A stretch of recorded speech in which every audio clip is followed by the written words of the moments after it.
Et ce matin, on revient sur ce que l'on a abordé la semaine dernière. On a parlé de quoi la semaine dernière? Ah bah c'est trop tard, c'est trop tard. Karine a dégainé. Voilà, donc nous avons parlé de la gloire de Dieu, ce qu'elle était. Et aujourd'hui, nous allons aller un petit peu plus loin, où la gloire de Dieu se manifeste. Et puis nous irons un petit peu plus loin plus tard, où la gloire de Dieu ne se manifeste pas. Parce qu'il y a des paramètres qui font que la gloire de Dieu se manifeste et d'autres paramètres qui font que la gloire de Dieu ne se manifeste pas. Et c'est bon de voir tout cela. Alors je vous propose deux lectures. Exode chapitre 40. Vous savez où se trouve le livre de l'Exode? C'est le deuxième livre de la Bible. Les versets 34 à 38, en fait, c'est la conclusion du livre de l'Exode. Et quelle conclusion!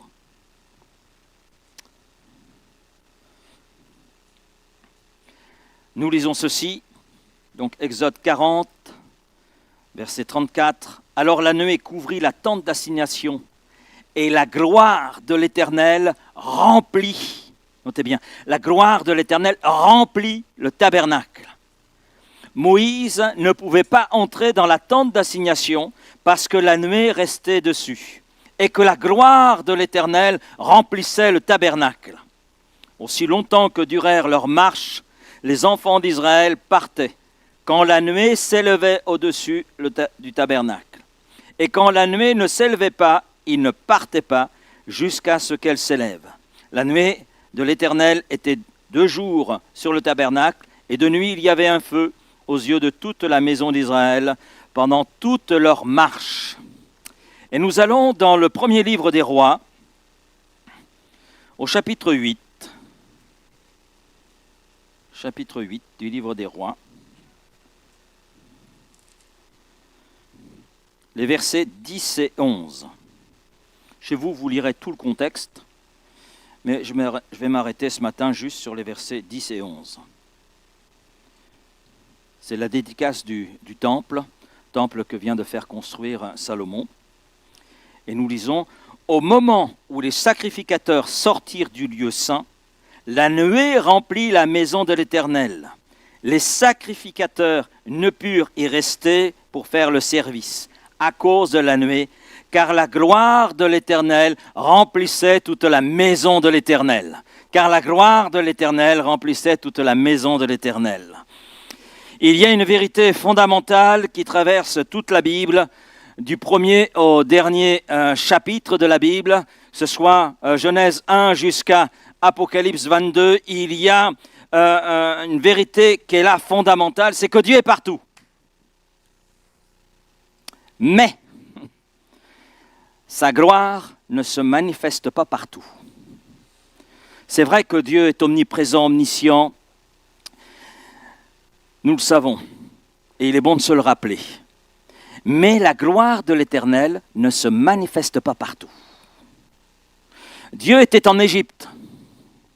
Lorsque le peuple hébreu était en Égypte, Dieu était là aussi en Égypte. Mais sa gloire n'y résidait pas.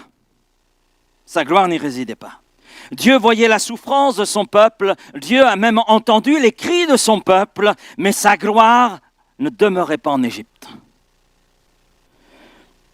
Puis, ce peuple est sorti d'Égypte, sorti de l'esclavage. Il est entré dans ce chemin du désert.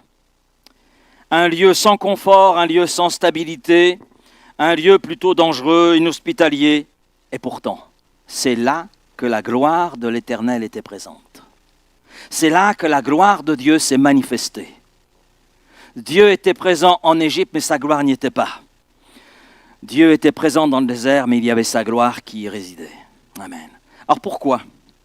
Pourquoi? Parce que la gloire ne dépend pas du lieu. Ce n'est pas parce que c'était l'Égypte, ce n'est pas parce que c'était le désert. Non, non, ce n'est pas une question de lieu. C'est qu'il y avait des conditions spirituelles qui ont permis la manifestation de la gloire de Dieu. Et que cette gloire y demeure. Et aujourd'hui encore, la gloire de Dieu ne descend pas par hasard. Dieu peut être présent en ce lieu sans qu'il y ait sa gloire. Bon, le mieux, c'est d'avoir les deux. On est d'accord. Mais la gloire de Dieu répond à des principes divins qui sont immuables et qui apparaissent dans ces deux textes, et ce n'est pas des textes isolés. Et finalement, il n'est pas question de savoir est-ce que Dieu peut manifester sa gloire. La bonne question à se poser, c'est avons-nous préparé l'espace pour que la gloire de Dieu se manifeste? C'est ça la bonne question. Alors on va regarder cela un petit peu de plus près. Exode 40, les versets 34-35. Alors la nuée couvrit la tente d'assignation et la gloire de l'Éternel remplit le tabernacle. J'aime bien ce mot rempli. Remplit le tabernacle. Moïse ne pouvait pas entrer dans la tente d'assignation parce que la nuée restait dessus et que la gloire de l'Éternel remplissait le tabernacle. Il y a une répétition qui est faite. Vous avez remarqué? Les répétitions ne sont jamais par hasard dans l'Écriture. Mais il y a un mot qui a attiré mon attention. Vous n'avez peut-être pas fait attention, mais ce mot est important dans ce contexte. Alors, verset 34, alors la nuée, alors. Et ce petit mot vient faire toute la différence dans notre texte. Ce mot « alors » montre qu'il y a quelque chose d'essentiel qui a précédé. Alors, oui, la nuée couvrit la tente d'assignation. On pourrait dire en conséquence. Là, c'est alors. Donc, quelque chose d'essentiel a précédé la manifestation de la gloire de Dieu. Et remarquons bien l'ordre des choses. La gloire n'est pas descendue au début, elle descend à la fin. À la fin. Elle n'est pas descendue au début, la construction du tabernacle, elle est descendue à la fin. Avant que la gloire de Dieu se manifeste, chaque détail devait être respecté. Chaque détail du plan de Dieu. Chaque détail de ce que Dieu avait montré à Moïse. Chaque instruction devait être suivie. Chaque matériau demandé par Dieu devait être utilisé. Rien de plus, rien de moins. Et Dieu avait dit à Moïse, Exode 25, verset 9, « Vous ferez le tabernacle selon le modèle que je te montrerai. » Et Dieu lui a montré le modèle. Et il est dit de Moïse, un petit peu plus loin, « Moïse fit tout ce que l'Éternel lui avait ordonné, il fit ainsi. » Alors, la nuée. Exode 40, le verset 16. Dieu ne descend pas dans ce qu'il n'a pas ordonné. Hébreux chapitre 3 rend hommage à Moïse pour sa fidélité dans la construction du tabernacle. Au verset 5, pour Moïse, il a été fidèle dans toute la maison de Dieu, c'est-à-dire dans tous les détails, comme serviteur pour rendre témoignage de ce qui devait être annoncé. La gloire, un élément fondamental, un principe fondamental, on ne peut pas s'y soustraire. La gloire suit l'obéissance. Elle ne précède jamais l'obéissance. Elle suit l'obéissance. La gloire de Dieu a suivi l'obéissance que Moïse et le peuple ont manifesté, ont exprimé. Et il fallait cela. Dieu est comme un architecte. Il ne signe pas un bâtiment qui ne respecte pas ses plans. De la même manière, Dieu ne signe pas une œuvre qui méprise sa parole, qui ne respecte pas des principes fondamentaux exprimés par sa parole. Beaucoup veulent la gloire sans obéir au plan de Dieu, sans obéir à la volonté de Dieu. Parce qu'ils estiment que leur plan, c'est plus moderne, plus acceptable, plus confortable. Et ils sont surpris parce que la gloire de Dieu ne se manifeste pas. C'est normal. La gloire suit l'obéissance. La gloire ne vient jamais avant. La gloire ne s'adapte pas à nos préférences. C'est nous qui devons nous aligner sur le plan de Dieu tel que sa parole nous le présente. Moïse a été fidèle dans toute la maison de l'Éternel, dans tous les détails. Dieu lui a donné le plan, il exécute fidèlement le plan de Dieu. Dieu lui demande, avec tel matériau, il utilise tel matériau. C'est Dieu qui lui indique les choses. Et Moïse obéit à tout ce que Dieu lui demande. L'obéissance, c'est ce que Dieu nous demande. Et l'obéissance fait que la gloire de Dieu peut se manifester. La nuée, c'est un signe de direction, c'est un signe de dépendance. Dans Nombre 9, versets 15 à 23, je vais lire: le jour où le tabernacle fut dressé, la nuée couvrit le tabernacle, la tente d'assignation, et depuis le soir jusqu'au matin, elle eut sur le tabernacle l'apparence d'un feu. Et notez bien dans ce texte de Nombre 9, verset 15, le jour où le tabernacle fut dressé, où le plan de Dieu a été parfaitement accompli par Moïse, accompagné du peuple. Verset 16, il en fut continuellement ainsi, la nuée couvrait le tabernacle, et elle avait de nuit l'apparence d'un feu. Quand la nuée s'élevait de dessus la tente, les enfants d'Israël partaient, et les enfants d'Israël campaient dans le lieu où s'arrêtait la nuée. Les enfants d'Israël partaient sur l'ordre de l'Éternel. Et ils campaient sur l'ordre de l'Éternel. Ils campaient aussi longtemps que la nuée restait sur le tabernacle. Quand la nuée restait longtemps sur le tabernacle, les enfants d'Israël obéissaient au commandement de l'Éternel et ne partaient point. Quand la nuée restait peu de jours sur le tabernacle, ils campaient sur l'ordre de l'Éternel et ils partaient sur l'ordre de l'Éternel. Et si la nuée s'arrêtait du soir au matin et s'élevait le matin, ils partaient. Si la nuée s'élevait après un jour et une nuit, ils partaient. Si la nuée s'arrêtait sur le tabernacle 2 jours ou 1 mois ou une année, les enfants d'Israël restaient campés. Et ils ne partaient point.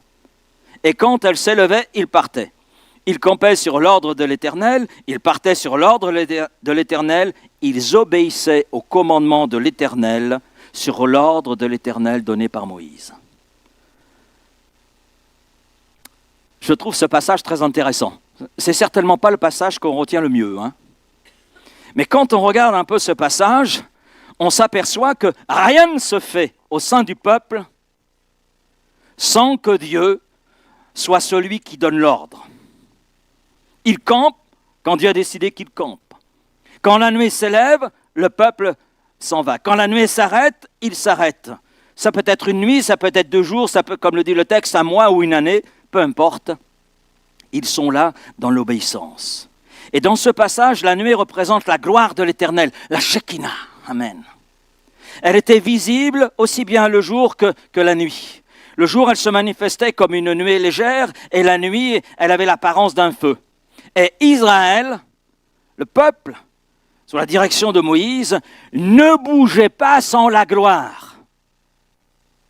Si la gloire ne les accompagnait pas, ils ne bougeaient pas. Et le texte insiste sur le mouvement de la nuée. Je ne sais pas si vous avez remarqué. Si elle s'élevait, Israël partait.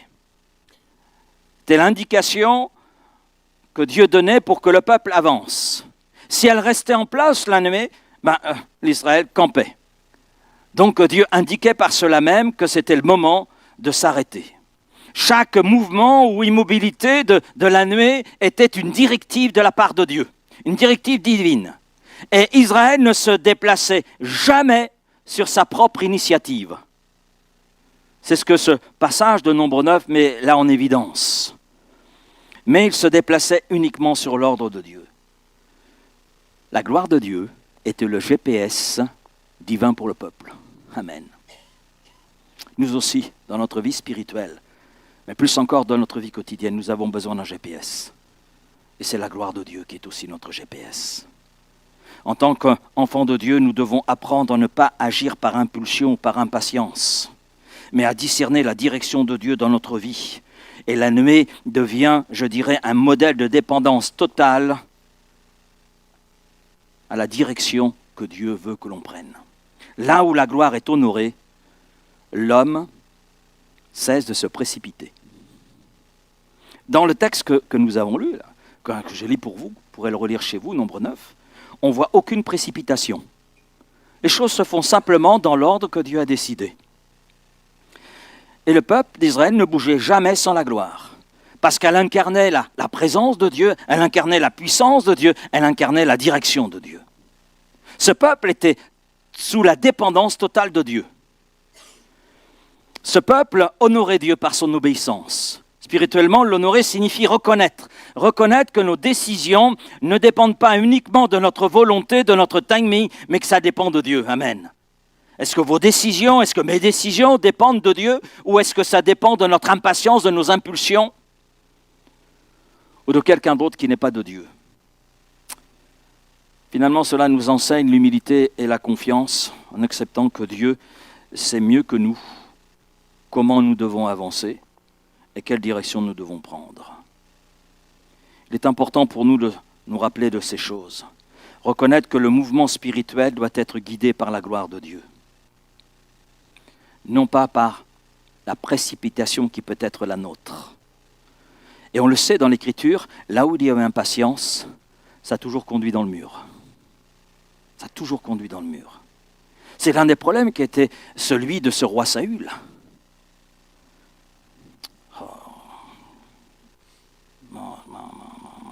Le sacrifice commence à 9h30, Samuel n'est toujours pas là. 10h. C'est quoi ce prophète de malheur là, il arrive en retard. Je comprends pas. 10h30, Samuel n'est toujours pas là. L'impatience de Saül le conduit à faire ce qui n'était pas voulu de Dieu, mais qui devait être fait par Samuel. Et nous savons que l'acte accompli par Saül a fait que Dieu l'a rejeté. La gloire ne pouvait pas être là où il y avait de l'impatience, parce que l'impatience a conduit dans la désobéissance. La gloire ne suit jamais l'agitation. Jamais. Elle suit la dépendance. Et ce peuple l'exprime là dans le désert. Il est non seulement dans l'obéissance, mais il est là aussi dans la dépendance. Dans la dépendance à la gloire de Dieu, à la volonté de Dieu. Puissions-nous, nous aussi, être dépendants de la gloire de Dieu. Et là, toute l'Église dit Amen. À moins que vous ne soyez pas d'accord.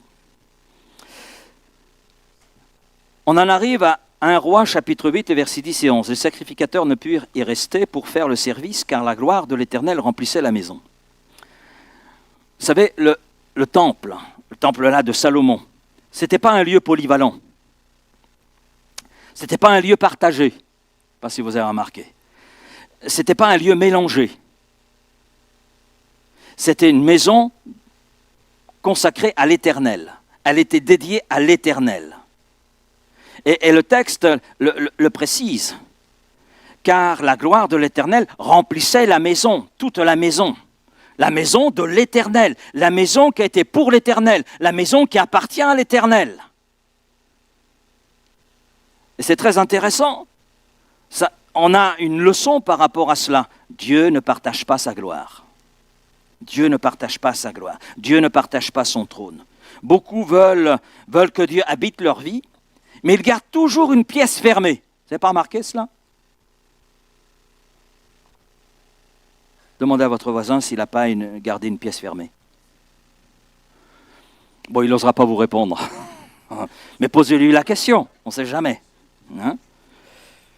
Et oui, beaucoup veulent que Dieu habite leur vie, que la gloire de Dieu se manifeste, mais ils gardent des pièces fermées, c'est-à-dire des habitudes secrètes, des compromis tolérés, des ambitions qui sont charnelles, des plans qui ne sont pas divins, qui n'appartiennent pas à Dieu, mais qui appartiennent à leur cœur, à leur impatience. Dieu ne louera jamais une chambre dans ta vie. Ne louera jamais une chambre dans ta vie. Si ta maison n'appartient pas totalement à l'Éternel, l'Éternel n'y est pas du tout. La gloire de l'Éternel remplissait toute la maison de l'Éternel. La gloire ne remplit jamais une maison à moitié habitée. Parce que le Seigneur ne partage pas sa gloire, ne partage pas son trône. Dieu ne loue pas une chambre dans la maison de ton cœur, il veut toute ta maison. Amen. Là, tu peux regarder ton voisin et lui dire, Dieu veut toute ta maison.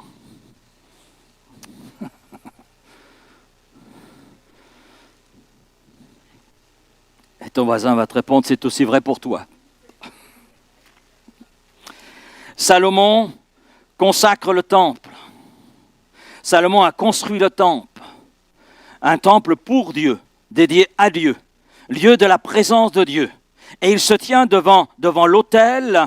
Il est là devant l'autel, il a les mains étendues. Il reconnaît sa dépendance totale envers Dieu. Il reconnaît que ce qu'il a accompli, il l'a accompli parce que Dieu l'a permis, parce que Dieu l'a voulu. Il a suivi un certain nombre de directives. Et il commence dans cette dédicace par humilité, par la prière. Il loue Dieu pour sa fidélité et il confesse la faiblesse même de son peuple. Il veut que Dieu habite toute la maison. C'est son désir, c'est le désir de son cœur. Est-ce que c'est le désir de notre cœur que Dieu habite toute la maison? Que Dieu habite toute notre vie? Que Dieu soit le propriétaire, parce qu'en fait, il est le propriétaire de nos vies. Qui est notre créateur? Amen. Quand je vous vois, je me dis, vous n'êtes pas descendu du singe. Et moi non plus. Même si certains comme moi aiment beaucoup les bananes, ça ne fait pas de nous des descendants du singe. Non, nous sommes créatures de Dieu. Dieu nous a voulu. Dieu t'a voulu. Dieu m'a voulu. Amen. Même si on n'arrive pas à supporter, de toute façon, Dieu nous a voulu. À nous de faire le nécessaire pour nous supporter. Oh. Mes frères et sœurs, vous allez me supporter pour toute la gloire. Ça vous va? Oh non! Oh non! Bah si. Et je peux dire de même. Je peux dire de même. Et oui, on est en route vers la gloire. Notre maison, c'est pas ici, hein. Même si on aime beaucoup ce lieu, mais notre maison, c'est pas ici, hein. Ici, nous sommes que de passage. Notre maison, c'est la gloire. Dans la présence de notre Dieu, de celui qui nous a créés, celui qui nous a voulu, rien que pour lui. Mais nous lui avons tourné le dos pour faire ce que nous voulions. On peut dire, non, mais c'est pas de notre faute, c'est la faute d'Adam. Mais on reprend aisément le comportement d'Adam. Hein. On reprend aisément. On lui ressemble trop. Hein. Beaucoup trop. Adam nous colle à la peau. Ben oui, on est de la même nature. C'est pour cela qu'il y a eu le don de Jésus. Pour changer notre nature. Changer ce que nous ne pouvions pas changer. Et que cette maison soit le temple de Dieu. Amen. Que notre cœur soit le temple de Dieu, comme dit l'apôtre Paul. Le temple du Saint-Esprit. La résidence de la gloire de Dieu. Et on voit Salomon, qui commence là avec l'humilité. Dans 1 Roi chapitre 8, verset 23, il dit « Éternel, il n'y a personne comme toi ». Il reconnaît la grandeur de Dieu. Puissions-nous nous aussi reconnaître la grandeur de Dieu. Il n'y a personne qui soit comme notre Dieu. Personne n'a pensé à nous comme Dieu a pensé. Personne n'a agi comme Dieu a pu agir à travers son Fils Jésus-Christ. Personne n'a pu accomplir à notre égard ce que Dieu a accompli à travers son Fils Jésus. Personne. Personne ne pensait à nous, alors que nous étions dans le péché. Mais Dieu, lui, avait le regard sur nous. Amen. Un regard d'amour, un regard de compassion. Et à un moment donné, il nous a tendu la main. Merci, parce que nous avons saisi cette main. Pour ceux qui ne l'ont pas encore saisie, puissiez-vous la saisir, cette main. Et vous laisser retirer du péché par cette grâce merveilleuse de Dieu. Et vous laisser laver par le sang de Jésus. Vous laisser purifier. Et entrer dans cette nouvelle nature qu'est celle de l'enfant de Dieu. Éternel, il n'y a personne comme toi. Il n'y a personne comme Dieu. Personne ne peut l'égaler. Et puis, il reconnaît aussi sa propre insuffisance. Il sait que le temple n'est pas ce qui rend Dieu proche. Il est conscient de cela, Salomon. Mais que la gloire de Dieu habite le temple parce que le peuple et lui veulent l'honorer avec humilité. Et il dira au verset 27 d'un Roi 8, « Mais quoi, Dieu habiterait-il véritablement sur la terre ?» Il exprime cette insuffisance. Qui sommes-nous, quelque part, Seigneur, pour que tu viennes habiter ce temple fait de main d'homme? Qui sommes-nous pour que Dieu fasse de nos vies son temple? Qui sommes-nous? Qui sommes-nous? Je ne sais pas si vous réalisez, mais quelquefois je suis là et je me dis, mais Seigneur, comment est-il possible que toi qui es saint, toi qui es glorieux, tu habites dans un individu comme moi plein d'imperfections, de faiblesses? Ne les cherchez pas en moi, les faiblesses. Hein. Je les connais déjà.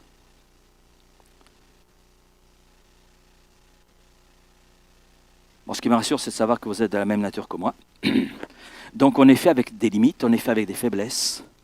Et pourtant, vous réalisez, Seigneur, le Seigneur glorieux habite dans un temple qui est imparfait, qui est plein de limites.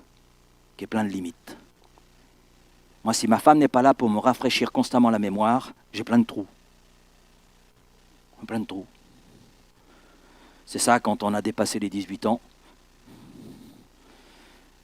il y a des trous dans le gruyère, qui est la mémoire. Et Dieu, malgré nos imperfections, malgré nos limites, malgré nos faiblesses, a choisi d'habiter notre cœur. Je ne sais pas si vous réalisez cela. Le divin qui habite l'humain. L'humain plein de faiblesses. Le divin parfait. Le divin sans tache, sans défaut, qui vient habiter l'humain plein de faiblesses. Et je comprends la prière finalement de Salomon.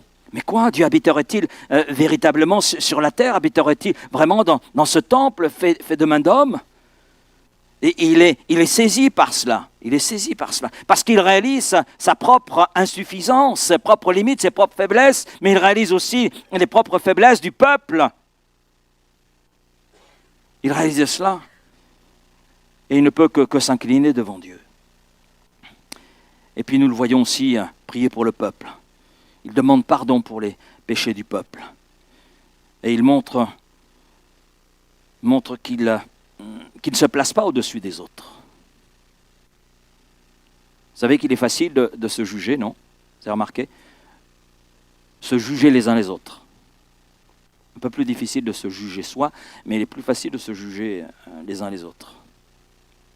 Mais là, Salomon réalise l'insuffisance dans laquelle il est, sa propre insuffisance, mais il réalise qu'il n'est pas meilleur que les gens de son peuple, qu'il est comme eux. Et comme eux, il a besoin du pardon de Dieu. Et chacun pour notre part, nous avons besoin du pardon de Dieu. Amen. Sans ce pardon, nous ne serions pas là ce matin. Sans ce pardon, nous serions incapables de le louer et de l'adorer. Incapables de pouvoir entrer dans sa présence. Rien d'impur ne peut rentrer dans sa présence. C'est pour cela qu'il a donné Jésus. C'est pour cela que le sang de Jésus nous lave et nous purifie de tout péché. Ce qui veut dire que, qui que nous soyons, quelles que soient nos années de conversion, que nous ayons 40 ans de conversion, que nous ayons 1 an ou 2 ans, la repentance nous concerne toujours, la confession nous concerne toujours. Si tu confesses tes péchés à Dieu, il est fidèle et juste pour te les pardonner, mais aussi pour te purifier, afin que tu ne recommences pas. Te donner la force que tu n'as pas par toi-même, mais que lui possède et veut te communiquer par son esprit, par sa parole, mais aussi par l'Église. Amen. Salomon ne s'est pas glorifié, il reconnaît sa petitesse, il reconnaît sa dépendance de Dieu, il glorifie la fidélité de Dieu. Et qu'est-ce qui se passe? Il a à peine fini sa prière que la gloire de Dieu se manifeste. La gloire de Dieu se manifeste. Et Salomon comprend que le temple n'oblige pas Dieu. Ce n'est pas parce que ce lieu s'appelle Église que Dieu est obligé d'être présent.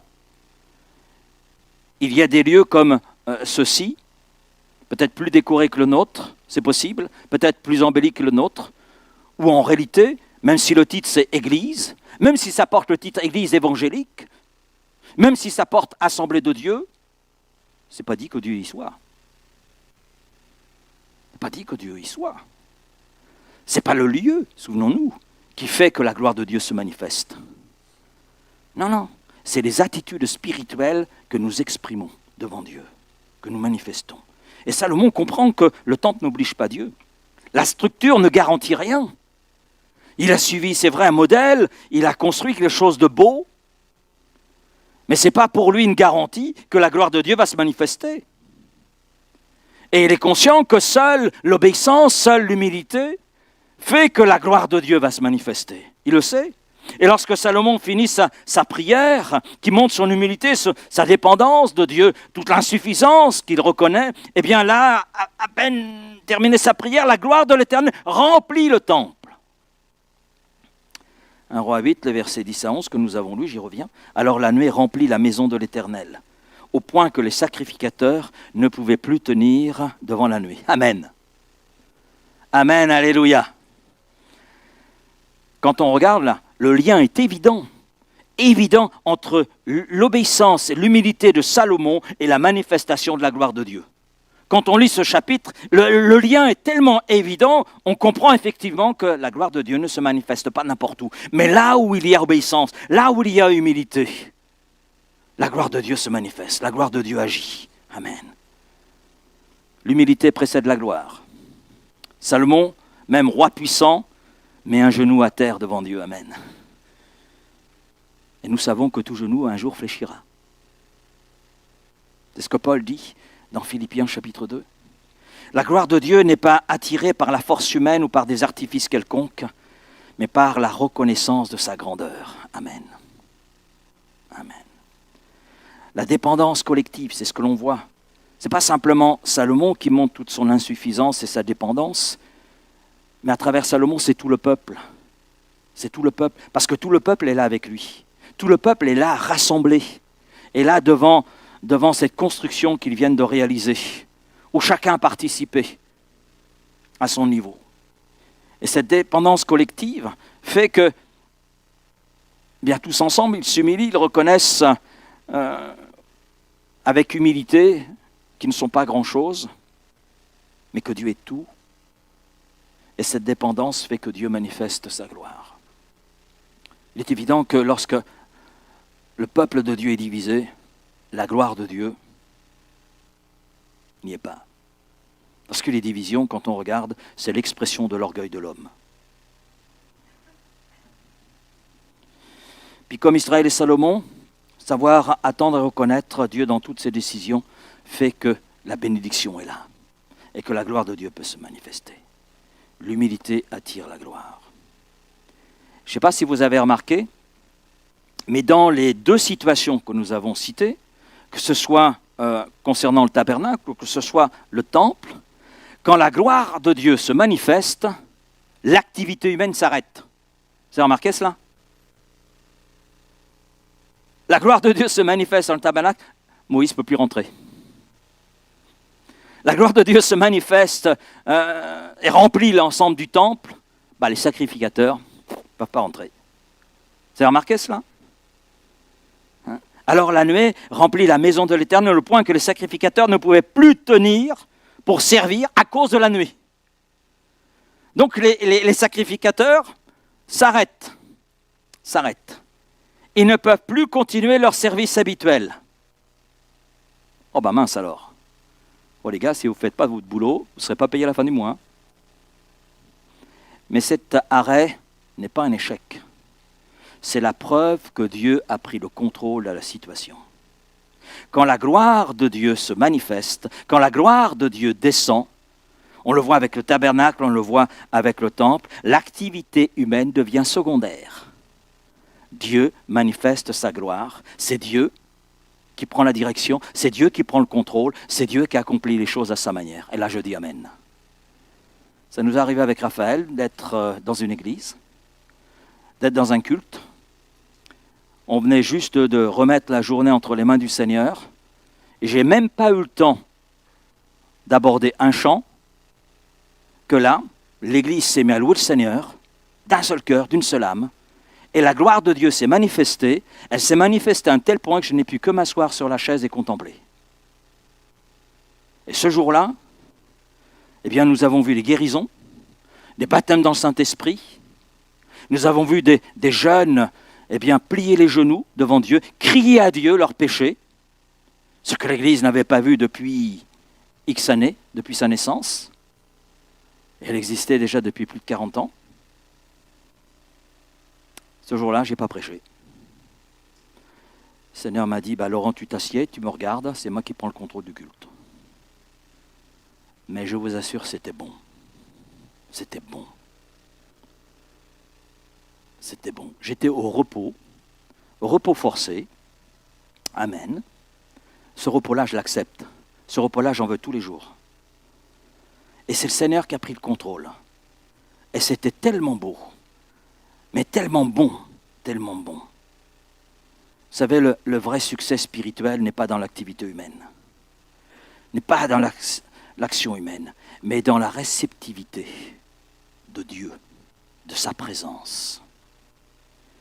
Je peux résumer tout ce que je viens de dire en une phrase. Quand Dieu descend, je me tais. Amen. Quand Dieu descend, le peuple se tait. Quand Dieu descend, il n'y a plus de murmure. Parce que c'est Dieu qui agit. Et quand Dieu agit, l'homme s'incline. Quand Dieu descend, l'homme recule. L'activité cesse, l'activité humaine. Le contrôle disparaît et c'est Dieu qui prend toute la place. Et ça, c'est ma prière pour ici. C'est ma prière pour nos vies. Je dis non parce que je suis inclus avec vous. Parce que j'appartiens à ce peuple que Dieu a voulu à Vitrolles. Le vrai succès spirituel, ce n'est pas ce que nous faisons pour Dieu. Ce n'est pas ça le vrai succès. Et vous avez un pasteur qui est devant vous ce matin et qui est conscient que le succès n'est pas là. Le succès n'est pas dans ce que je vais faire, n'est pas dans ce que je peux penser être des bons résultats. Non, le succès, c'est ce que Dieu fait quand nous nous inclinons. C'est ça le succès. C'est ça le succès. Et quand je regarde le tabernacle, quand je regarde le temple à Jérusalem, là je vois le succès. Le succès de Dieu. Qui n'est pas le succès de l'homme, le succès de Dieu. Où les hommes s'inclinent et contemplent la gloire de Dieu. Alors la vraie question ce matin, ce n'est pas est-ce que Dieu peut manifester sa gloire. La question, j'y reviens, avons-nous préparé l'espace pour qu'il le fasse? C'est ça la bonne question. Avons-nous préparé l'espace pour qu'il le fasse? Et je conclurai avec cette même conclusion que nous avons eue dimanche dernier. 2 Chroniques chapitre 7 verset 14. Si mon peuple sur qui est invoqué mon nom, et nous sommes ce peuple. Oui, nous sommes ce peuple sur lequel Dieu a invoqué son nom. Si mon peuple sur qui est invoqué mon nom s'humilie, prie et cherche ma face, dit le Seigneur. Et s'il se détourne de ses mauvaises voies, je l'exaucerai des cieux. Je lui pardonnerai son péché et je guérirai son pays. Je guérirai son pays. Ouais. La guérison, pas simplement pour le peuple de Dieu, mais pour le pays. Et quand on regarde notre pays de France, il y a vraiment besoin d'une guérison. Une guérison. Alors que Dieu nous donne un cœur obéissant, à l'exemple de Moïse, à l'exemple de Salomon, à l'exemple du peuple au temps de Moïse, du peuple au temps de Salomon, du moins dans cette période, que Dieu nous donne ce cœur obéissant, nous donne de réaliser notre dépendance et d'une dépendance réelle, et nous donne aussi d'être dans une consécration entière. Dieu veut toute ta maison. Il ne veut pas habiter une chambre, il ne veut pas habiter le salon, même si c'est la plus belle pièce dans ton cœur. Non, ce qu'il veut, c'est habiter toute ta maison. Oui. Et si ces choses sont réunies, il est évident que la gloire de Dieu ne tardera pas à descendre. Et ça, c'est notre prière pour l'année qui est là. Amen. Seigneur, ta gloire, nous la voulons dans nos vies, nous la voulons au milieu de nous, et nous voulons préparer cet espace afin que ta gloire puisse là être pleinement manifestée, remplir nos vies, déborder nos vies et déborder dans l'Église. Amen. Amen. Quitte à ce que le pasteur ne prêche plus, c'est pas grave, la gloire de Dieu est quand même plus grande. Amen. Merci Père pour ta parole ce matin. C'est quelques pensées abordées là très simplement, Seigneur. Merci. Parce que tu nous montres l'espace où ta gloire se manifeste. Et qu'est-ce qui fait que ta gloire se manifeste? Quels sont les principes divins? C'est les principes que tu nous montres à travers ta parole. Et Seigneur, nous connaissons ce matin ces principes. Et nous voulons les retenir dans notre cœur. Mais nous ne voulons pas simplement les retenir. Nous voulons vivre ces choses afin que ta gloire se manifeste comme elle s'est manifestée sur le tabernacle. Afin que ta gloire se manifeste dans ton temple, en ce lieu, Seigneur. Et dans nos vies, dans chacune de nos vies, et plus encore dans nos couples, dans nos familles. Amen. Oui, Seigneur, que ta gloire puisse là être manifestée au milieu de nous, dans toute sa plénitude. Oui, comme tu nous le dis, la gloire remplissait le tabernacle. La gloire remplissait toute la maison de l'Éternel.